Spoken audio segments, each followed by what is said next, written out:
السلام علیکم ناظرین و سامعین، ویلکم کرتے ہیں آپ کو عرب 5 نیوز چینل پر۔ امید کرتا ہوں تمام ناظرین خیریت و عافیت سے ہوں گے۔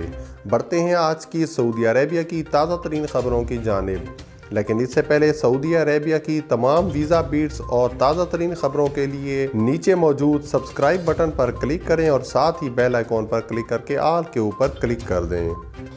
سعودی عرب اور بحرین کو جوڑنے والے کنگ فہد پل کی انتظامیہ نے ملک داخلے کے خواہشمند افراد کے لیے خصوصی انتظامات اور ضوابط قائم کیے ہیں۔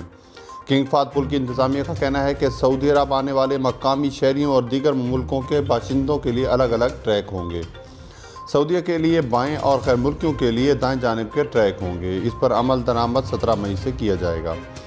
تفصیلات کے مطابق بیان میں کہا گیا ہے کہ کنگ فہد پل انتظامیہ کے سربراہ، محکمہ پاسپورٹ کے ڈائریکٹر اور الخبر میں محکمہ صحت کے حکام نے سفری پابندیوں کے خاتمے پر انتظامات کا جائزہ لیا ہے۔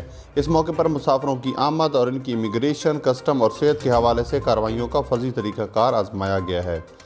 کنگ فہد پل کی انتظامیہ نے ہدایت کی ہے کہ بحرین اور سعودی عرب کے حکام نے سفر کے حوالے سے جو پابندیاں اور ضوابط مقرر کیے ہیں، دونوں ملکوں کا سفر کرنے والوں کو ان کی پابندی کرنا ہوگی تاکہ ہر ملک مشکل سے بچ سکے۔ مقررہ SOPs کی پابندی نہ کرنے کی صورت میں مسائل پیش آ سکتے ہیں۔ ضوابط کی پابندی کی صورت میں بحرین اور سعودی عرب کے درمیان ٹریفک رواں دواں رہے گا اور کوئی تعطل نہیں ہوگا۔